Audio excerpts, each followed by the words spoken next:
ความเจริญในธรรมและความผาสุกทางใจจงได้บังเกิดมีกับพ่อแม่พี่น้องท่านสาธุชนคนดีผู้เจริญในศีลในธรรมทุกท่านพร้อมกันนี้วันนี้ขอยกมือ10 นิ้วกราบอาราธนาเอาคุณพระแก้วเจ้าทั้ง3บุญศีลบุญทานที่ท่านทั้งหลายได้ทำมาในอดีตและกำลังจะทำเวลานี้เชื่อวัดเชื่อวาเชื่อบ้านเชื่อเมืองคุณพ่อคุณแม่คุณครูบาอาจารย์ผู้ประสิทธิ์ประสาทวิชาความรู้สิ่งศักดิ์สิทธิ์ทั้งหลาย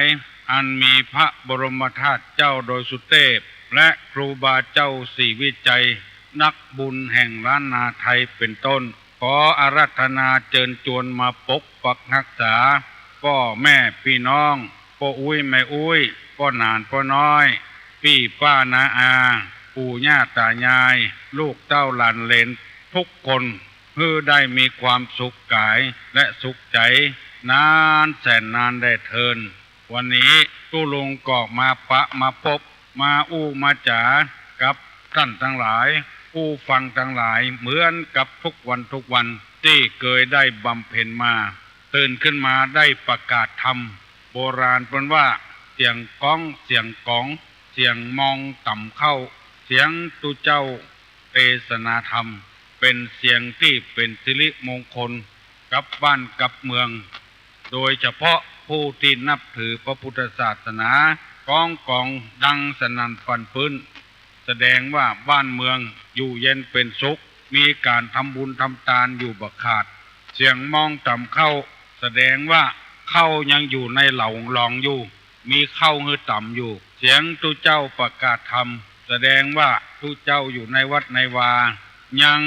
ประกาศธรรมคำสอนยังให้ความรู้กับสถานะบุญทั้งหลายที่โบราณเป็นว่าเลี้ยงไก่บกขันหมายความว่าใส่บาตรญาติพกถึงวันคือตุเจ้าแล้วประกาศธรรมสกรรมอันนี้เป็นเสียงมงคลเลี้ยงไก่ยังขันอยู่เป็นต้นต่อไปขอบเชิญพี่เชิญน้องทั้งหลายไหว้พระไหว้พระธรรมพระสงฆ์คือเป็นสิริมงคลก่อนเนออะระหังสัมมาสัมพุทโธภควาพุทธังภควันตังอภิวาเทมิ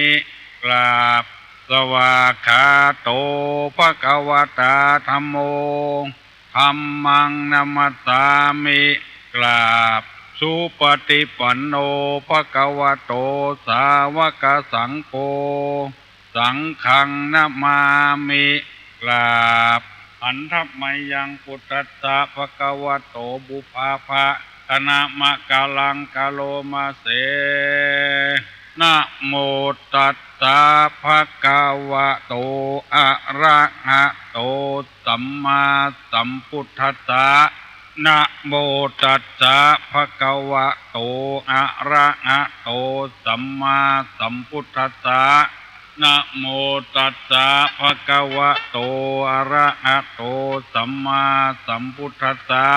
พุทธังสรณังคัจฉามิธัมมังสรณังคัจฉามิสังฆังสรณังคัจฉามิ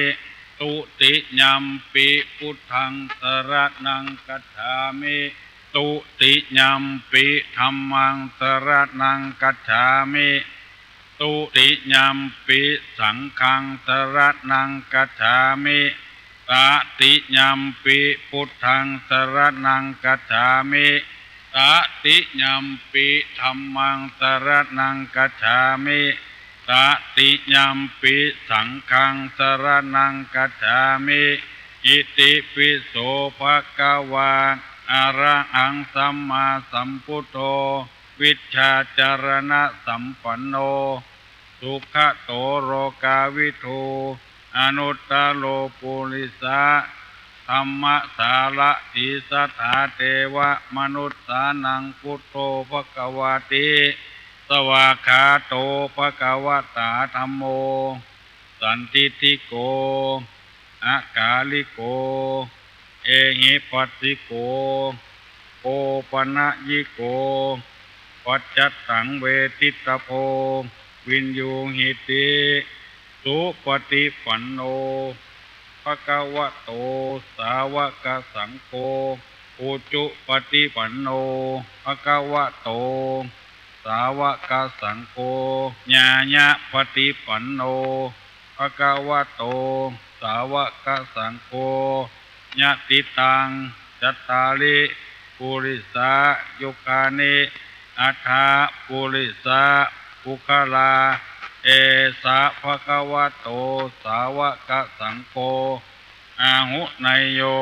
ปาหุไนโยทักขิไนโยอัญจลิกาลนิโยอนุตตะลังปุญญเขตังโลกัสสาติกราบหนึ่งกราบสองกราบสามตอนนี้ไปจะได้ดำเนินรายการตามที่เคยปฏิบัติมาทุกวันเพราะว่ามีก็ออกไม่ออกศรัทธาได้โทรศัพท์มาบอกว่าขอให้ดำเนินรายการนี้ต่อไปเรื่อยๆคือสุขภาพทุลุงได้ดีขึ้นหายขึ้นก็เหมือนกับว่าเป็นปอนของจากสวรรค์อาการป่วยทั้งหลายก็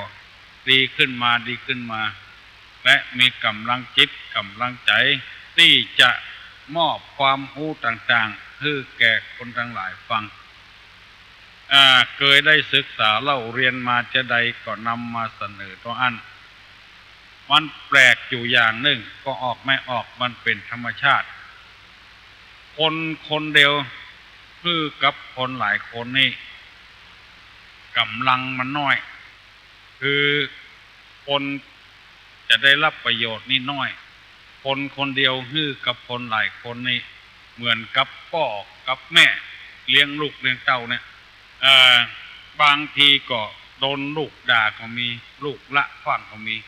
ผลประโยชน์มันน้อยแต่อย่างใดก็ตามการฮื้อธรรมะนี้เป็นการตานอย่างหนึ่งเรียกว่าธรรมตานได้มีหลายคนเคยโทรศัพท์มาว่าใจเย็นขึ้นใจดีขึ้นเป็นพญาติ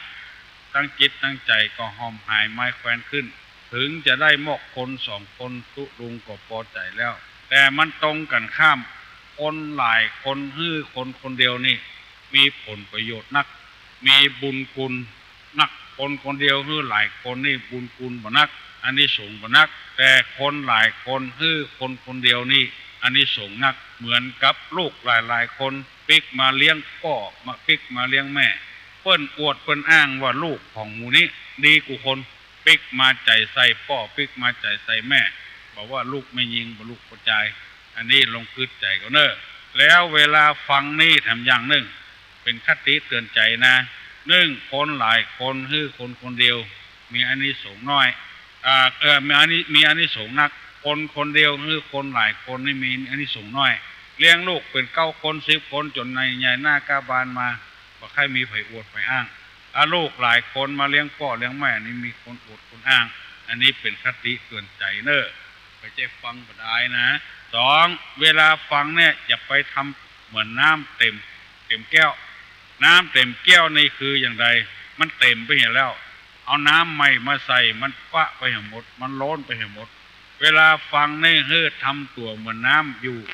น้ำแห้งก็ได้น้ำอยู่เกินแก้วก็ได้น้ำใหม่มาแท่งมันจะได้รับน้ำใหม่ตัวแถมถ้าเราทำตัวเป็นน้ำเต็มแก้วนี่มันจะฟะไปให้หมดมันน้ำใหม่จะบ่เข้ามาเหลือกับน้ำเก่าเวลาฟังนี่จะไปทำตัวเหมือนน้ำเต็มแก้วน้ำใหม่มามันจะบ่ได้รับอันนี้ฝากไว้เป็นคติเตือนใจเนอะฟังไปเรื่อยๆเถอะถึงได้กำหูมานักขึ้นเนอะคือคนเดียวคือคนหลายคนนี่อันนี้สูงน้อยคนหลายคนคือคนเดียวนี่อันนี้สูงนักการฟังนี่จะไปทำตัวเหมือนน้ำเต็มแก้วเพราะน้ำใหม่มามันจะบ่ได้รับถ้าได้รับก็เป็นน้ำที่เป็นสีอาจจะได้รับคือดำของที่บดีบดักน้ำที่สับบริสุทธิ์สะอาดนี่มันจะบ่เข้าเพราะว่ามันจะฟะไปเหี่ยมันจะล้นไปเหี่ยวันนี้จะเอากรรมเก่ามาเล่าให้พี่น้องทั้งหลายฟังเป็นคติเตือนใจกรรมสุภาษิตเป็นว่า เปิ้นบ่ถามอย่าไปฟังกล่าวเปิ้นบ่เปล่าอย่าฟังไปเปิ้นบ่ถามอย่าไปฟังกล่าวเปิ้นบ่เปล่าอย่าไปฟังไปคือหมายความว่าทำความดีแล้วจะบ่ได้ดีเปิ้นบ่ถามเปิ้นไปบอกคือเปิ้นเนี่ยก่อนเปิ้นจะยินดีฟังหุบ่ยินดีฟังหุเหมือนกับเอาสอบมาอย่างก็จ้างเถอะถ้าเปิ้นโจทย์มาบอกว่า2+2เป็นเท่าไหร่อันนี้ก็กล้วยตอบเปิ้นเป็น4เปิ้นมาถามนี่ไปตอบเปิ้นเป็น4ไผบ่ยินดีตัวมันเป็นความจริงแต่เรื่องนี้ตู้ลุงเคยพิสูจน์มาแล้วบางคนอยู่ด้วยกัน3คนเปิ้นถามคนหนึ่งแล้วแถมคนหนึ่งฟังตอบแทนเปิ้นจะพอใจหุบ่พอใจบ่หุเปิ้นถามนายขอตอบแทนเปิ้นถามแม่แก้วแม่คำตอบแทนอันนี้เปิ้นว่าเปิ้นบ่ถามจะไปฟังกล่าวถ้าเปิ้นเป็นหน้ามาตั้งเฮาถามเฮากล้วยตอบมันจะประสบผลสำเร็จเป็นอย่างดีอย่างเตะฟุตบอลเข้าโกเตะแล้วมันบ่เข้าสกรรมแป๊ดไปที่อื่นเนี่ยมันก็เป็นที่น่าเสียอกเสียใจเปิ้นจะอู้กับเฮาบ่อู้กับเฮาบ่ฮู้ตัวจำไว้เด้อไผก็จ้างเถอะวัดนี้มีตุเจ้ากี่ตนเปิ้นถามตุเจ้าบุญพอออกฟังตอบแทนเนี่ยแม่ออกฟังตอบแทนเนี่ยป้ามีลูกกี่คนน้องของป้าฟังตอบเนี่ยมี3 คน2 คนอันนี้มันบ่เต็มใจแต่ไปฟังกล่าวฟังกู้เด้อเปิ้นเป็นหน้ามาตั้งเฮาเมื่อใดก็กล้วยอู้มื้ออันนี้เป็นนิสัยโดยเป็นมารยาทของคนต่างพื้นบ้านพื้นเมืองเฮาโดยเปิ้นบ่ถามไปฟังกล่าวเปิ้นบ่เปล่าจะไปฟังไปเปล่านี่ก็คือประกาศนะเปล่าเอิ้นอหยังหมู่เนี้ยเปิ้นฮ้องไปประชุมเด้อก็ค่อยไปเปิ้นยังบ่เปล่าเตื้อเปิ้นยังบ่ฮ้องเตื้อเปิ้นยังบ่ประกาศเตื้อร่นไปเตื้อเปิ้นเสียเวลาเปิ้นบ่นิมนต์ตัวเก่าเนี่ยมีหลายละเดี๋ยวนี้เปิ้นว่านิมนต์จำเพาะเจาะจงเนี่ยเฮาบ่ไปสักกรรมใจงื้อลูกศิษย์ไปหยามันบ่ม่วนใจเปิ้นใครได้ตัวคนนั้นแล้วคนนั้นไปแทนเหียมีจัดหลายละลองขอใบนิมนต์ก่อนขอนิมนต์จำเพาะเจาะจงถ้าขัดข้องประการใดก็ให้โทรศัพท์มาเปิ้นว่าอย่างนี้เอาก็ไปโทรศัพท์ไปบอกคือเปิ้นเนี่ยบ่ได้ไปเด้อเนี่ยแต่ว่าโอ้ไผก็ได้เอามาเถอะอันนี้ก็ยังแขวนน้อยตัวตั้นบ่ได้ก็เอาคนอื่นก็ได้ยังแขวนน้อยหรือว่าใบนิมนต์มันบอกว่าถ้าท่านขัดข้องจริงๆไม่สามารถมาได้จัดตัวแทนมาก็ได้อันนี้ได้อันนี้เปิ้นบ่เปล่าร่นไปมีหลายวัดหลายวาเคยทะเลาะเบาะแว้งกันเพื่อเปิ้นมานิมนต์บ่เอาหนังสือบ่เอาใบนิมนต์เจ้าอาวาสซะครับแล้วตัวเก็บไว้แล้วก็ไปแทนเจ้าอาวาสแล้วไปบอกที่นิมนต์คุณบอกว่าพระเจ้าอาวาสบ่อยู่เพิ่นใจให้ผมมาเพื่อฮู้กันมาล้นบ่ใจหยังซักอย่างพวกนี้เป็นต้นอันนี้เป็นมารยาทสุภาษิตนี่ขอฝากขอฝังไว้กับพี่กับน้องทั้งหลายไว้นำไปพินิจพิจารณาแล้วก็ไปฟังอู้แตนเพิ่นเด้อเพิ่นเบ็นหน้ามาหาผัวเมื่อใดก็ก้อยอู้แตนเมื่ออันมาเบ็นหน้ามาหาผัวก็เพิ่นถามกันเขาอย่าตอบก็ตอบเป็นเรื่องของเขาไปฟังฟ้าวลำไปเพิ่นบ่ชอบอู้กันซื่อๆถ้าเพิ่นต่างเอาใครอู้กับคนหนึ่งอู้แตนเนี่ยพอออกไม่ออกตู้ลุงน้ำมาเสนอเข้มข้นถึงวันเนอขอให้ปากันฟังมาเดียวนี้จะได้นำเอาคำว่าคุณสมบัติของผู้เป็นหัวหน้าของผู้นำผู้เป็นหัวหน้าจะเป็นก่อเฮือนก็จ้างจะเป็นแก่บ้านก็จ้างเป็นแฟ้นก็จ้างเป็นอบตก็จ้างประธานอบตก็จ้างเป็นรองประธานก็จ้างเป็นนายกก็จ้างเป็นหัวหน้าคนนี่เด้อเป็นผู้นำคนนี่จะต้องมีคุณสมบัติถ้าบ่มีเร่งทำเนี่ยจะเป็นไผก็ตามเด้อเป็นครูนอกจากเป็นครูสอนนักเรียนแล้วต้องเป็นผู้ใหญ่อาจารย์ใหญ่หรือผู้อำนวยการทั้งหมดเนี่ยจะต้องมีคุณธรรม6 อย่างดังที่จะนำมาเสนอให้พี่น้องทั้งหลายฟัง1 มีความอดทนผู้นำนี่นะจะต้องเป็นคนอดทนสองมีความตื่นตัวสามมีความขยันสี่มีความเอื้อเฟื้อเผื่อแผ่ห้ามีความเอ็นดูหกมีความหวังดีเป็นตู้หลวงเจ้าวัดก็จ้างเป็นผู้จานนำศรัทธานำกินน้ำตาลก็จ้างต้องประกอบด้วยคุณธรรมหมดเนี้ยเป็นป้อหอป้อเฮือนหัวหน้าครอบครัวหนึ่งต้องมีความอดทนตู้ลุงจะได้ขอเมตตาเวลาอธิบายคือท่านทั้งหลายได้ฟังอดทนนี่เปิ้นขยายออกไปว่ามีอยู่สามอย่างหนึ่งทนลำบากสองทนตรากตรำสามทนต่อความเจ็บใจความอดทนนี่นะลำบากตรากตรำและเจ็บใจทนลำบากเพราะว่าเราเป็นหัวหน้าตื่นก็ต้องตื่นเจ้าว่าตื่นก็จำเป็นต้องตื่นเพราะเราเป็นหัวหน้าคนไปเป็นครูก็เป็นหัวหน้าคนเป็นครูใหญ่อาจารย์ใหญ่ผู้อำนวยการไปโรงเรียนต้องไปเจ้าตื่นเจ้าเป็นป้อหอป้อเฮือนแม่หอแม่เฮือนต้องทำเป็นตัวอย่างให้ลูกคือเต้าตื่นเจ้าแล้วก็ห้องลูกเจ้าอันนี้คือลำบากหน่อยเป็นเจ้าอาวาสตื่นขวายลำบากเพราะว่าศรัทธาไปการขันเข้าทุกเจ้ายังบ่ลูกเด้อไปบิณฑบาตก็ไปขวายเป็นหัวหน้าคนต้องลำบากเงียบเวียกเงียการต้องเป็นคนนำคนที่เงี้ยเหี้ยเต็มวัดเอาลงมือเหี่ยก่อนกวาดไปได้สักวาสองวากำเดียวลูกศิษย์ลูกหาหันถึงต้นมาช่วยละเอาแบบเงี้ยเหี่ยก่อนมาได้เป็นครูบาอาจารย์กาเป็นพ่อกาแม่กากาเป็นหัวหน้าคนเป็นแก่เป็นแคว้นเนี่ยจัดสำคัญมันลำบากเนี่ยอย่างน้อยก็เดือดร้อนเดือดทุกข์เดือดยากเพราะบ่ได้อยู่ได้ย่างบ่ได้เนี่ยการส่วนตัวอันนั้นเป็นหัวหน้าคนบ่ได้ละต้องหูจักตัวเก่าละรีบลาเหี่ยโวยก็มาลาเหี่ยโวยเขาจะเดินขบวนละไล่ละอันนี้เป็นข้อที่หนึ่งเนอะเพราะเวลามันน้อยตุลุงอธิบายอย่างนี้ฟังสองตรากตรต่อการต่องานรับดึกลุกเจ้าฮ้อนบอกว่าหนาวบอกว่าฝนตกฟ้างองบอกว่าตรากตำว่าเดือดบ่ร้อนอย่างทนไปบ่บนบ่ว่าอย่างเป็นแม่บ้าน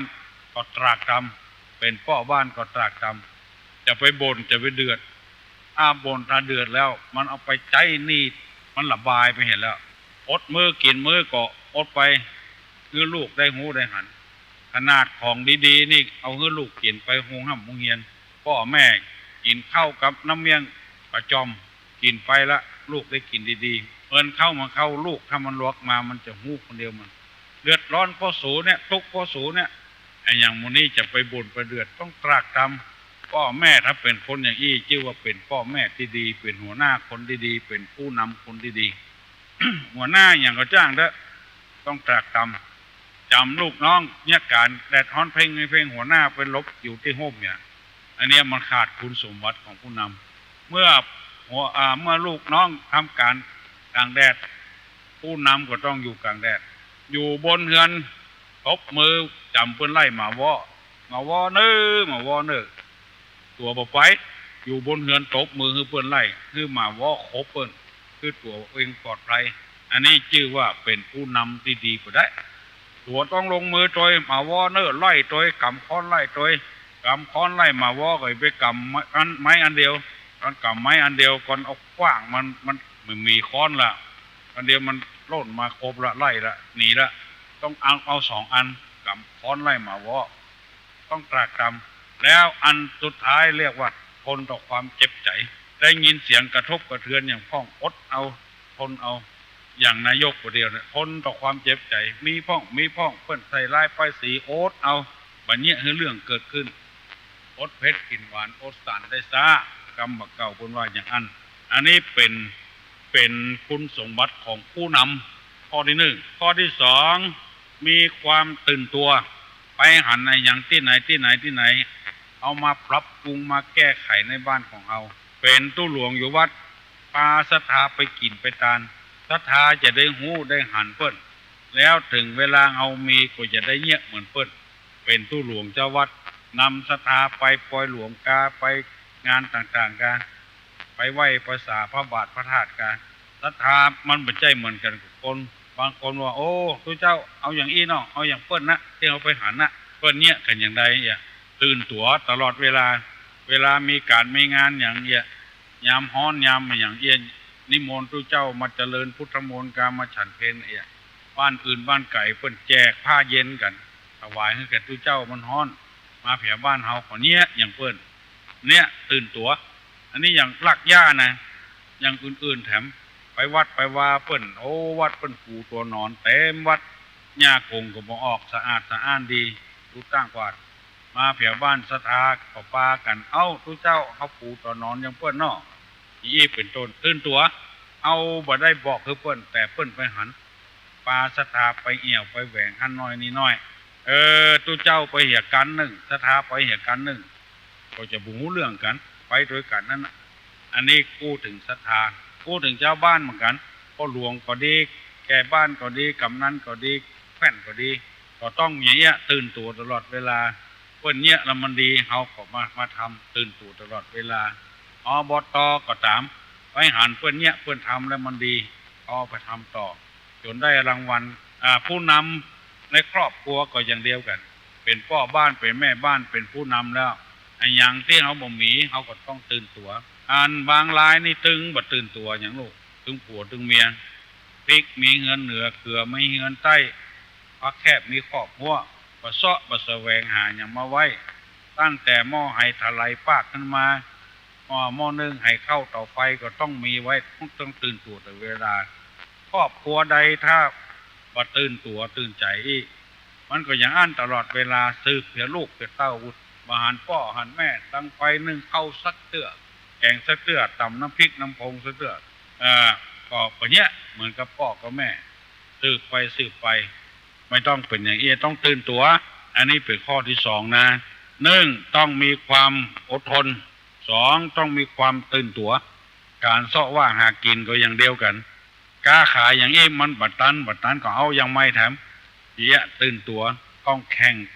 ทำงานแข่งกับเวลาไปจุกอยู่จันอยู่นี่สันเตื้อ อย่างในทางพระพุทธศาสนาในวัดในวาอยู่อย่างใดก็อยู่อย่างอันนะปีแล้วจะได้ปีนี้ก็อย่างอันนะบ่ตื่นตัวซะเตื้อความเจริญก็บ่เข้ามาสู่ในพระพุทธศาสนาในวัดในวาถ้าเขาตื่นตัวตื่นใจกันช่วยกันทำอย่างเวลาเนี้ยทางจังหวัดเชียงใหม่เจ้าคุณราชสิทธาจารย์เจ้าอาวาสวัดพระธาตุดอยสุเทพทำกุย่างเผยแพร่ธรรมะตั้งสถานีวิทยุกระจายเสียงเ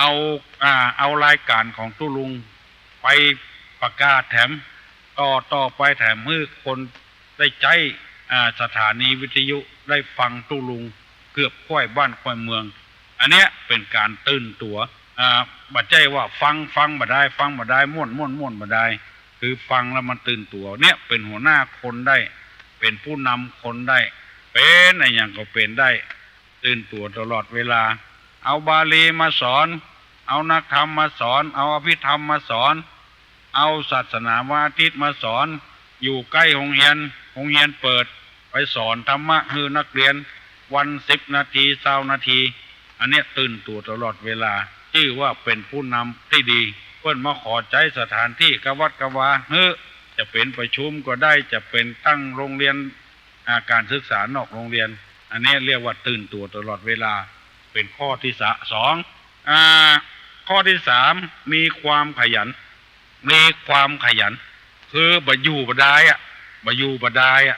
ไปหันเปิ้นแล้วเปิ้นปลูกต้นไม้ต้นตอกกาในบ้านในจองเปิ้นเปิ้นหาได้ตึงผัวตึงเมีย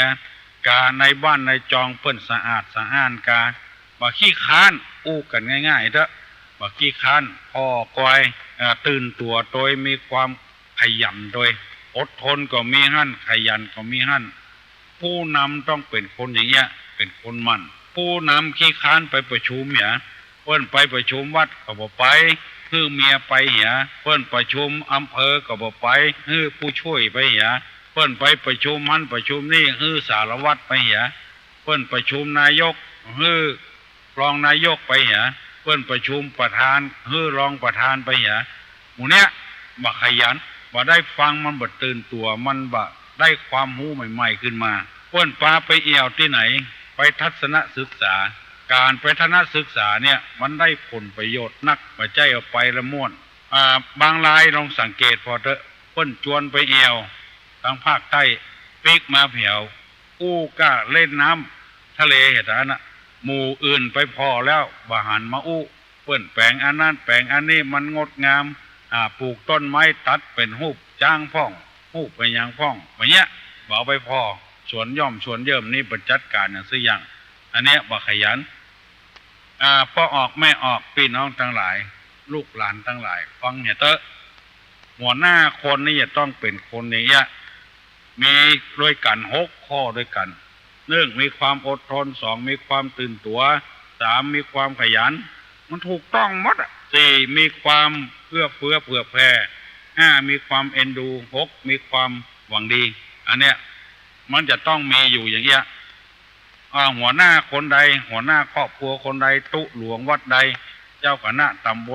ลใดแก่บ้านแก่ใดแคว้นบ้านแคว้นใดวันเนี้ยตามลักทับลักที่ว่าเนี่ย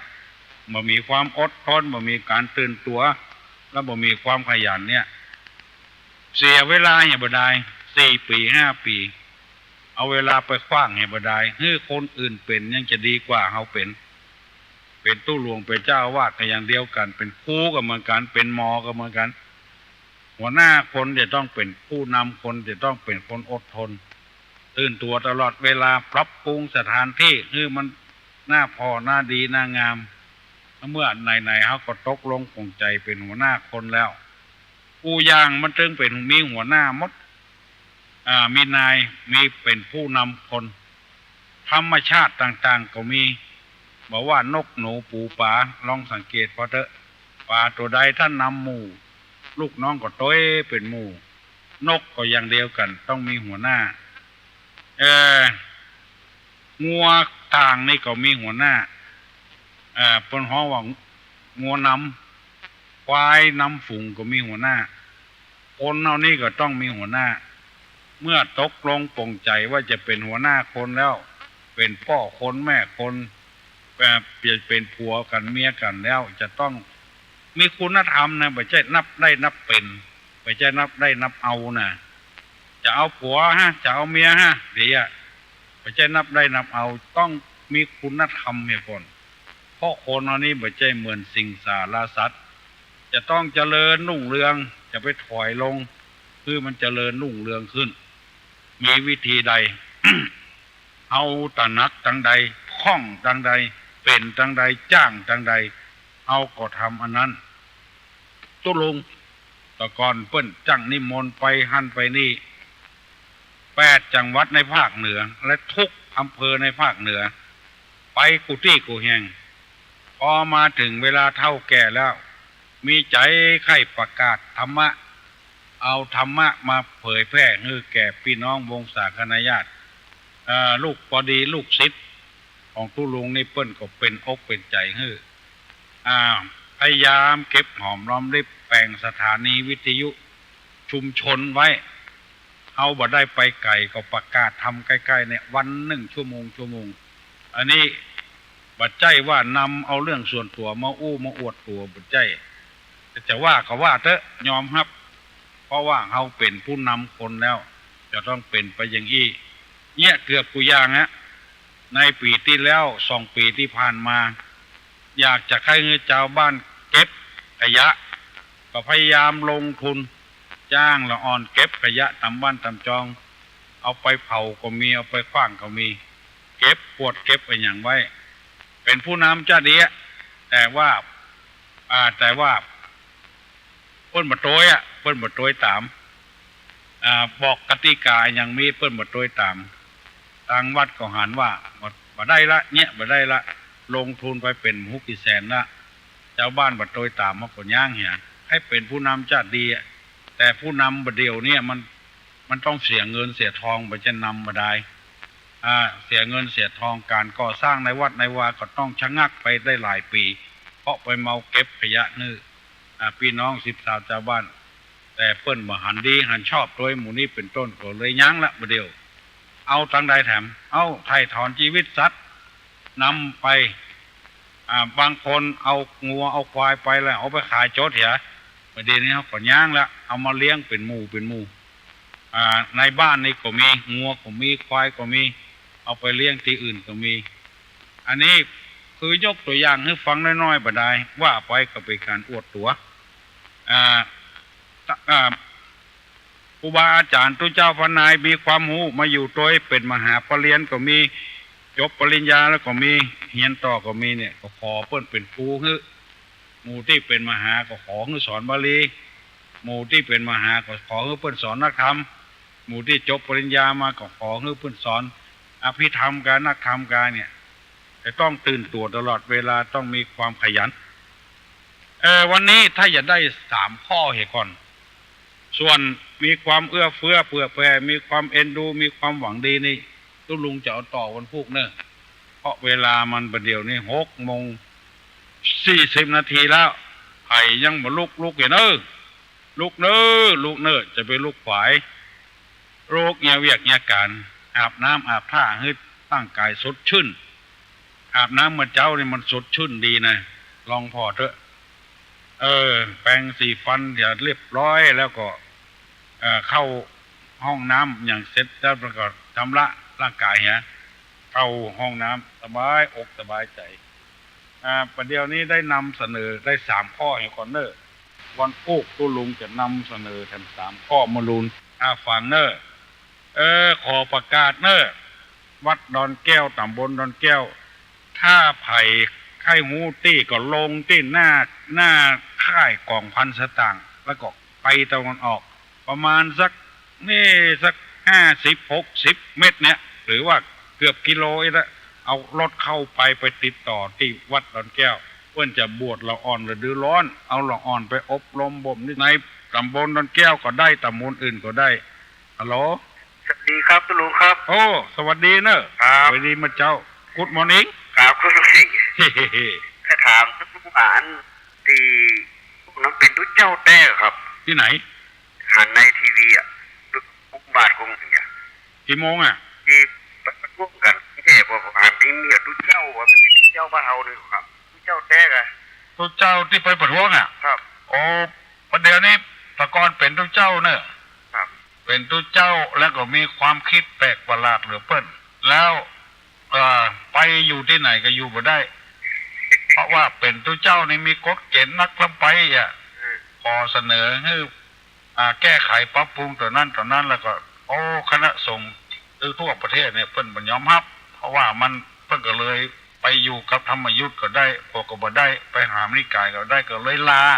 เมื่อลาแล้วก็ทางคณะสงฆ์เพิ่นก็เอาบ่ฮื้อเป็นตัวเจ้าเองก็ยังใส่ผ้าคักผ้าดำของเพิ่นบ่จะคักก็บ่ใช่ดำของเปิ้นก็นุ่งก็บ่เหมือนพระเจ้าสวายไปสวายมาเป็นลัทธิเหมือนกับ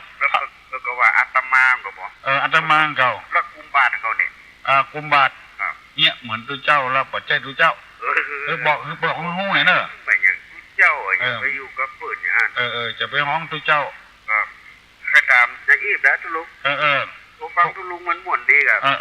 ยินดีเนอะครับข้องใจอย่างเงี้ยถามอย่างเงี้ยเต็มอกเต็มใจดีเนาะครับเปิ้นไล่ออกไปละเปิ้นเหมือเป็นพระเจ้าแล้วก็ไปตั้งสำนักมาเดี๋ยวนี้เผยแพร่ทั่วประเทศกระทั่งอันตอนที่เป็นหัวหน้ากับไอ้หัวเปียงนั้นตายนะหมีละครับหัวเปียงเนี่ยปาตุเจ้าไปปาที่ตุเจ้าไม่ใช่ตุเจ้านะเพื่ออย่างก็อ้างธรรมะบดดักอ้างศีลนั่งธรรมแล้วเราเนี่ยก็เป็นใจถิ่นจะทำใจถิ่นจะทำยินดีนะธรรมะที่กักครับเจริญพรบุคคลผู้ที่จะบวชได้นี่นะต้องเป็นผู้ชายอายุ10 ปีขึ้นไปของเป็นคนมีสติปัญญาดีฮัลโหลเจริญพรลุง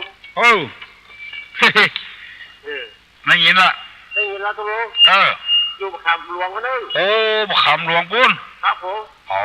ไก่ว่าวานนะตุลุงยินดีเนอะอีกต่อไปมันจะได้ยินตุลุงแล้วก็ที่วิทยุใส่รถนี่ก็ฟังเดี๋ยวนี้ไปกวนเลย ก็ฟังตุลุงม่วนโอ้บอกโอ้ยินดีเนอะกำลังใจขึ้นหนึ่งขั้นนะครับอุ้ยป้อเนอะปะอุ้ยครับฮัลโหลปะอุ้ยเหรออยู่บ้านกวนก็เหรออยู่บ้านกวนเหรอฟังตุลุงเหรอโอ้ดีเนอะปะอุ้ยเนอะอายุเท่าไรล่ะอายุ80โอ้80ฟังอยู่เนอะเข้าใจดีก็ม่วนด้วยม่วนเหรอฟังถึงวันเนอะตุลุงจะออกถึงวันเนอะโอ้อายุ80ละ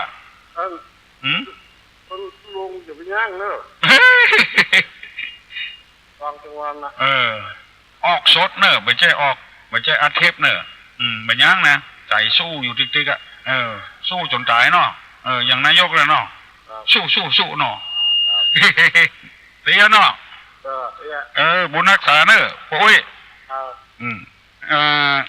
นอกจากอายุ10 ปีขึ้นไปแล้วก็ต้องเป็นคนมีสติปัญญาปกติสามารถอ่านออกเขียนได้3ต้องเป็นคนไม่พิการขาด้วนแขนด้วนบ่เอา4ต้องเป็นคนบ่วิกลจริตฮัลโหลมาจากด่านเจ้ามาถามแล้วโอ้ยเจ้าเก่าเนาะละปูนเจ้าเจ้าเก่านั่นแหละละปูนละปูนเนาะท่านลุงเลยว่าที่นายปัญหาวันนั้นนะคะท่านลุงคือว่าลมพัดไหวประเมินนางก่อยโค่นน่ะต้องถามละอ้อนเขาก็ลมพัดไหวเหมือนลมพัดไหวประเมินหางก่อยโค่นลมพัดไหวประเมินหางก่อยโค่นเนาะประเมินหางก่อยโค่นประเมินหางก่อยโค่นถามละอ้อนทอนเนอร์ภัยก็ได้ตอบเถอะ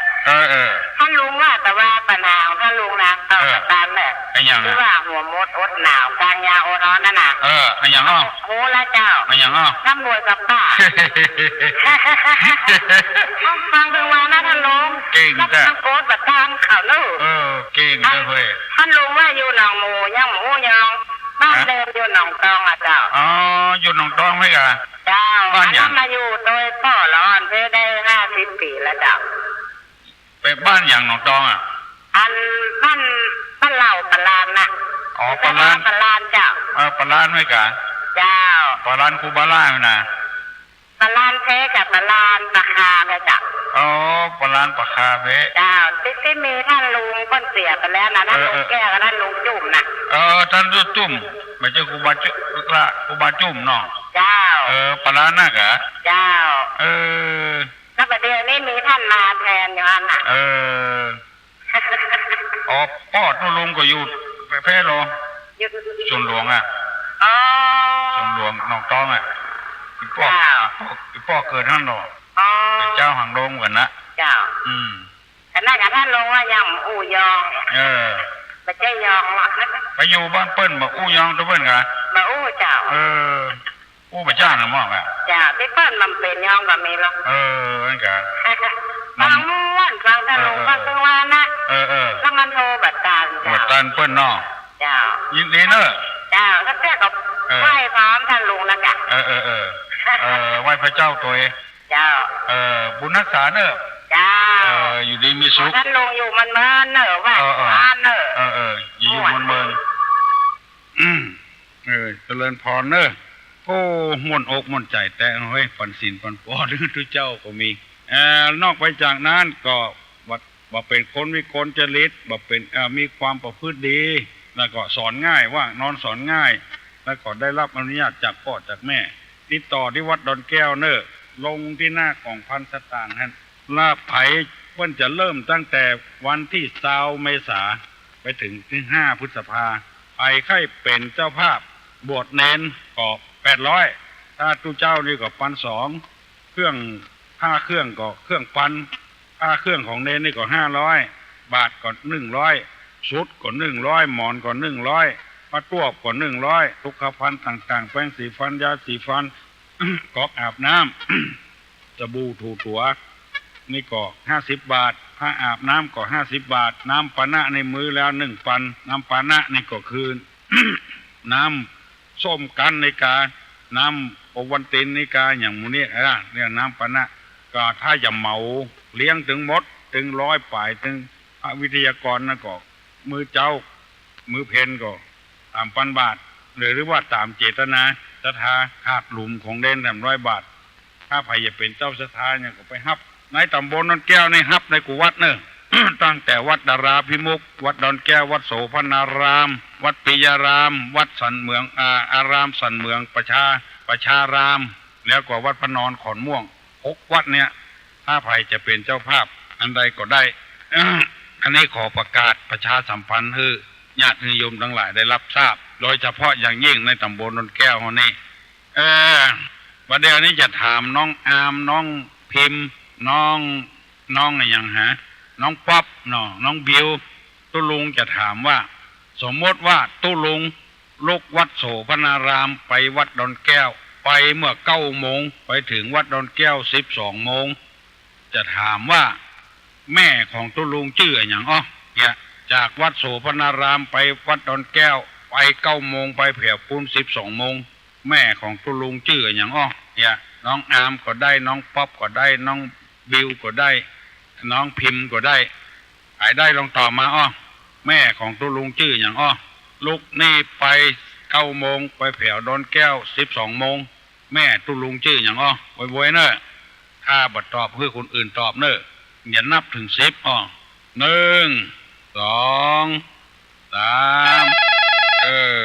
ตอบมาแล้วฮัลโหลไปหาเสียงเจ้าฮะน้องอย่าง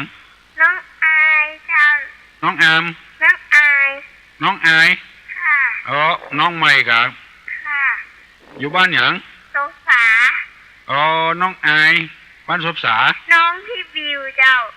น้องพี่บิวเหมือนกันค่ะอันกะเก่งดึงปี้ดึงน้องเฮ้ยแม่ของตัวลุงชื่ออย่างเปียงเจ้าถูกต้องแล้วเนอะละอ่อนประเดียวเก่งแต่ห้อยน้องของน้องอิวทำกรรมชื่อน้องอายไผ่ไข่อู้ตัวลุงพ่องอู้มาเนอะยังแถม10 นาทีเนอะไผ่ยังหมดลูกแกเนอะจะ7 โมงแล้วนะอัลโหลนมัสการครับขอถามคำถามตุลุงครับถามมาอันอย่างกินตั้งนอกปอกตั้งในครับกินตั้งนอกปอกตั้งในคือคนอื่นตอบนะคือคนอื่นตอบเนาะครับไปตอบได้ตอบมาเนอะกินตั้งนอกปอกตั้งในไปได้ตอบมาเนอะไปตอบได้กินตั้งนอกแล้วปอกตั้งในคนใหญ่ก็ได้ละอ่อนก็ได้ดอนแก้วก็ได้หนองฟานก็ได้ซบสาก็ได้ลงปอคอยก็ได้บ้านสาราก็ได้บ้านปะแงะไปเจ้าน้องโขนบ้านสันเมืองพระนอนปุ้นตั้งสันทรายเมินนั่นเนอะไม่ได้ยินนะฮัลโหลครับฝากปัญหาแถมสักปัญหาหนึ่งแล้วครับถามมาแถมอันแค่ถามว่าอันหนังหุ้มโขนหุ้มกระดูกหุ้มเนื้อแล้วก็เนื้อหุ้มน้ำด้วยครับมันคืออย่างครับถามตุลุงเหรอครับถ้าตุลุงตอบตุลุงจะตอบว่าอย่างไรครับเปล่าถูกม้วนเนาะน่ะถูกต้องแล้วครับเมื่อล่ำได้โทรไปครับสัญชายครับวิเวกอย่าต้องไม่แจมครับผมไม่แจมบนเนาะครับตุลุงตอบเนาะครับผมถูกต้องเอาละครับเดี๋ยวผมจะอื่นผมเข้าไปเนาะเจริญพรเนอะครับผมบุญนักษาไม่แจมบุญนะไม่แจมบุญแห่งกรมกินนอกปอกในสวัสดีครับชอบกะน้องแอมเหรอถามครับถามครับขอถามปัญหาครับถามกะครับถามว่าโจรปล้นที่ไหนไม่ต้องแจ้งตำรวจครับอย่างก็โจรปล้นที่ไหนไม่ต้องแจ้งตำรวจโจรปล้นที่ไหนไม่ต้องแจ้งตำรวจครับถ้าใครตอบก็ได้ครับโจรปล้นที่ไหนไม่ต้องแจ้งตำรวจครับกินนอกปอกใน2 ปัญหาแล้วเนอะไปได้ตอบเนอะ2 ปัญหาละโจรปล้นที่ไหนไม่ต้องแจ้งตำรวจแล้วก็กินนอกปอกในเนอะไปตอบได้ตอบตุลุงมาเนอะฮัลโหลการนมัสการเจ้ามาแล้วมาตอบปัญหาโดยปกคงมาตอบปัญหานะเจ้ามาตอบกะมาตอบเจ้าจะบอกว่าแมลงเบื้อนเจ้าเสื้อผ้าไปยินดีเนอะหนังสือเอาก็เจ้าหนังสือก็เอาผ้าก็เอาเนอะแต่ว่าเพื่อนโทรศัพท์มาถามเพื่อนว่าใครได้ก่อนปีใหม่นี่นะจ้าแมลงเบื้อนเจ้าเข้าไปเจ้ายินดีเนอะเจ้าการนมัสการเจ้ายินดีเนอะเจ้าแต่ข เอาแค่ลืมลายไปก็ออกไม่ออกลืมลายไปไอ้มีเสื้อผ้าเก่าแล้วก็ใจละยังใจได้อยู่เอามาฮื้อตุลุงเนอะโอ้เปิ้นเคยได้กันเบิ่งเบอนะแล้วลุงครับขอถามสักหน่อยนะครับว่าการนอนนะว่าวันนี้หัวตะวันตกนี่มันดีครับโอ้อันคนโบราณเฮาเนาะครับอู้ซื่อๆอันน่ะมันเจ้าพุทธส่วนมากนี่จะเอาหัวไปตะวันออกครับเพราะพระพุทธเจ้าตรัสรู้เว้นหน้าไปตะวันออกเว้นหน้าไปตะวันออกเจ้าพุทธเอาจะไปอย่างนั้นเวลาขอโทษเนอะขอโทษกูคนเนอะที่ฟังนะครับเวลาเผาศพในเพิ่นจะเอาหัวไปตะวันตกส่วนมากนะเพิ่นว่าเป็นคนที่บ่เป็นมงคลและแถมอย่างนึงลองสังเกตพอเถอะคนทางเหนือเขาคนที่นับถือพุทธศาสนาจะเอาหัวไปตะวันออกแล้วก็นอนตัดหน้าต่างแล้วคนทางเหนือเขาเนี่ยไผ่เขาว่ามันงามนะเพราะว่าเวลาพระจันทร์ออกมาเนี่ยเวลาเดือนออกมาเนี่ยมันส่องออกมาสองคนผัวเมียนอนด้วยกันจะได้พอเดือนมันงามแล้วพอลูกเกิดมาก็จะเป็นคนงามอย่างขอโทษเนอะได้เฮียนมาได้อ่านมาอย่างนั้นเนอะครับแบบที่แน่ๆที่ว่าเขานอนหัวจะมาตกดึกบดีแน่นอนนะครับนอนบดีดึกบดีเนาะนอนมาตกไม่น่าหัวไปพูดนะเอาหัวไปตกนะครับดึกบดีเนาะบดีเนาะครับกูซื่อๆเนาะครับดีนะครับจกที่ไหนอ่ะเขาไปแจกกันมาต้นขามสถานีรถไฟนี่ครับไม่แจกมั้งอ่ะใช่ครับสถานีรถไฟนี่ครับสถานีรถไฟต้นโขดังไปพูนได้ครับต้นขามครับบุญรักษาเนอะครับขอบคุณครับสวัสดีโอ้วันนี้มาหลายที่หลายตังเฮ้ยยินดีเนอะกินตั้งนอกปอกตั้งในอย่างก็ลมใบแกว่งหางครับอย่างหูแถมอันลืมไปละหรอโอ้อย่างเสียงก้อยฮะเสียงก้อยได้ยินมันก้อย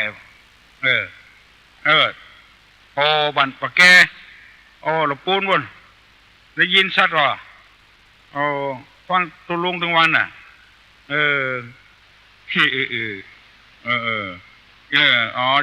เป็นตอบปัญหาตุลุงอ่ะเนาะไตไก่อ่ะเนาะกินตั้งนอกแมนเมินล่ะ กินตั้งนอกปอกตั้งในอ่ะเนาะ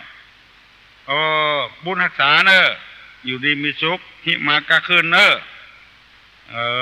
จกดีเจ้าจะไปโคตรไปเกียดให้ตุลุงเนอะใจเหียนปากนะมันอู้ยองนี่ใครอู้หนึ่งวันน่ะมันอู้ม่วนใหญ่เหลือเปิ้นน่ะเนาะบ้านเฮาอ่ะขี้ผึ้งเนี่ยคนไทยว่าขี้ผึ้งเนี่ยสู้ละปูนไรขี้ผึ้งใหญ่ดีมันม่วนดีกินนอกปอกในไตไก่รถไปเห็นแล้วฮัลโหลโทรมาใหม่เนอะกินนอกปอกในไตไก่ที่น้องอามถามตะกี้มันอู้นักนำไปตู้ลุงลืมไปเห็นละไปตอบน้องอามได้ก็ตอบมาเนอะอย่างหูลืมไปละไปจะอู้ด้วยตู้ลุงอู้เนอะไปมีผ้ามีครัวที่ใจได้อยู่อย่ารับบัดใจละเอาละไว้บัดได้เนี่ยซักรีดใส่กล่องมาห่อมาฮื้อตู้ลุงเนอะแต่ว่านี่มาค่ำเนี่ยเพิ่นโทรมาแถมให้ได้เมื่อก่อนปีใหม่เนี่ยว่าเราวันที่5 ที่ 6อย่างเนี้ยขาใจมาโวยเนอะเอามาวันติดวันเสาร์วันติดนี่ก็ได้มาเปาะกันแล้วจะได้รวบรวมจะได้ไปโทรศัพท์ไปบอกให้เปิ้นก็หามา2 ราย 3 รายนี่มันได้ยังไม่ได้นักเรื่องรายไหนกล่องกาเกิงกล่องเห็ดแท้ใครจะอู้ตัวตุลุงอู้มาเนอะบอกใกล้ว่าไก่ฮับหมดบอกว่าไผ่คนใดตู้เจ้าพนายอู้ก็ได้ชาทาชาวบ้านอู้ก็ได้บ่ต้องเกรงใจนะบ่ต้องเกรงใจ กูเตื้อในแถวลำปางพุ่นน่ะวันนี้นักปิ้งเอาเว้ยถ้าอย่าไปได้ยินแถวลำปางนะก็ฮัลโหลเดี๋ยวกี้ผมไม่ได้ยินเพื่อตอบปัญหาที่กล่าวมาครับเข้าปัญหายังปัญหาอย่างเขากินน้ำนอกออกตรงไหนเพราะมันเสียงมันออกอากาศเลยครับอ๋อมันเสียงก้อยมันตอบมาแล้วตอบไปแล้วครับไตไก่ไตไก่กินน้ำนอกออกตรงไหนนี่เป็นไตไก่เนาะทุกว่ะไตไก่ให้จะแม่นมากันนะครับถ้าจะแม่นอันแต้มเป็นยังอันแต้มเป็นยังอันแต้มมันก็ไตไก่น่ะไอ้ยังก็จะบ่มีอย่างละแก่ครับบ่มีอย่างละแก่ฮะกินต้องนอกออกตรงไหนเฮียเนาะไตไก่น่ะกันเนาะก็มันราคาสักแม่ละไตไก่ละมาเข้าใจเนาะมาเป็นไตไก่ไว้เนาะครับไตไก่ละเนาะเอาน้ำมันจะแก่แล้วดีๆนะม่วนด่ะเอาเป็นพี่เป็นน้องกันไปจัดนักมาเดียวนะไปมาหาสู้กันโน่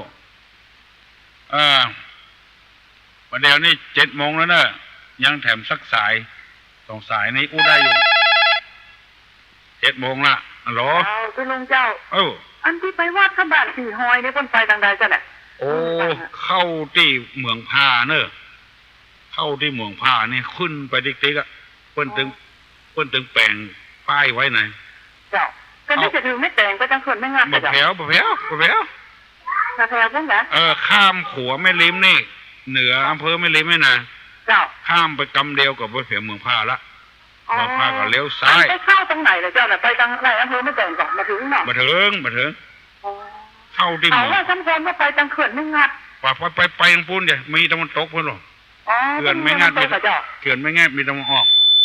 บ่ไปเจ้าแล้วมันจะมีปากกลางบอกเข้าไปเหรอเจ้าบอกปากกลางมีเข้าเมืองพาก็ได้เหนือแต่น้อยมีองค์การบริหารส่วนตำบลริมเหนือนี่นะเข้าฮะนะเข้าที่องค์การบริหารเข้าริมเหนืออีกเจ้าเข้าริมเหนือตำบลริมเหนือมันต้องมีป้ายหรอแต่ว่าแค่ไปเอ๋อเนาะมันมีป้ายแล้วไปจังไม่งัดอีเด็กใหญ่เลยเจ้าไปปูนเนอร์ไก่จะลงทางเข้าที่เมืองพาเนี่ยเหมือนทางแบ่งซอยเข้าไปเหมือนกันเนาะไปเมืองพาอีกคุณลุงอ่ะเข้าเมืองพาฮะนะเมืองพาอีกไปตำบลริมเหนืออีกมันข้ามขัวไม่เล็มไปน่ะได้ไปปะเมืองพาละเข้าที่ใต้ไปก็ได้เข้าที่องค์การบริหารส่วนตำบลก็ได้มันมีหนทางตัดทั้งพุ้นแล้วก็เข้าที่บ้านเมืองพาก็ได้มันไปปะกันฮะนะไปปะกันปุเดียไปเส้นกันท่านั้นเนาะเจ้าแล้วมันเลือกขั้นไปทางไกลกับเจ้าสัก10 กว่ากิโลนี่มันได้แต่มันขึ้นดอยเนอะมันขึ้นดอยเนอะรถมาให้บุรี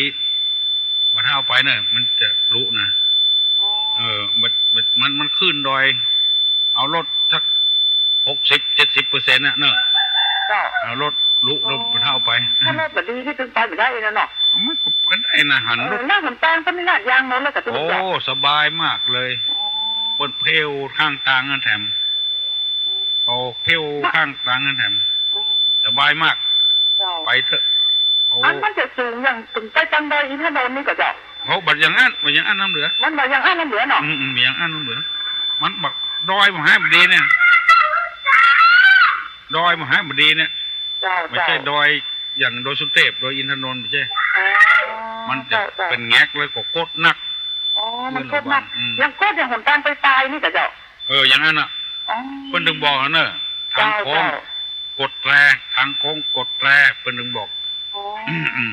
ดีแล้วสูงยังได้ที่เต้นนี่เจ้าขนาดนั้นก่อนมาถึงก็เจ้าสูงเหลือด้วยสเก็ตสักหน่อยอยู่ที่ไหนอ่ะก็ไม่วางนะแต่เจ้าอยู่ไม่วางยังเขาไปต่ำเนี่ยต่ำมันไม่ขนินหมดนี่นะยังเขาไปต่ำเนี่ยพวกอันน่ะขอบคุณมากนะเจ้าคุณลุงเจ้าเป็นอย่างเนอะไปเถอะเนอะเจ้าผู้เจ้าถ้าฝนตกมันจะมึนไอ้ตอนที่ฝนบนตกเนี่ยว่าให้ไปก่อนสีนี่เนาะคือใจว่าอันนะเจ้าจะถามกันไปนี่จ้ะแต่จำพี่กันน้องนี่จ้ะเจ้าเอาหมูเขากลับไปอ่ะเจ้าบอกเฮ้ยบ่ได้ว่าอัน ถ้ารถลุบ่ถ้าเอาไปเห็นไหนจ้าจ้าขอบคุณมากๆจ้าเอารถดีๆหน่อยไปเนาะบุญรักษาเนอะขอเงือปากันอยู่ดีมีสุขอายุมั่นขวัญยืนหิมากาขึ้นถึงมีโชคมีลาภแปรชนะข้าศึกจะรู้ไปที่ใดก็ขอคือคนฮักคนหุมเทวบุตรเทวดาก็ฮักของหุมเนอะยกมือเนอะยกมือไหวจะปั่นปอนนะ7 โมงนะสัพพิติโยวิวัจจันตุสัพพะโลโกวินัสสตุมาเตภวะตวนตรายโยสุขีทีคาโยโกภวะอภิวาธนาสีริสนิจังบุทาปจายโนยัตตาโลธรรมาวัฏันติอายุวันโนสุขังปะลัง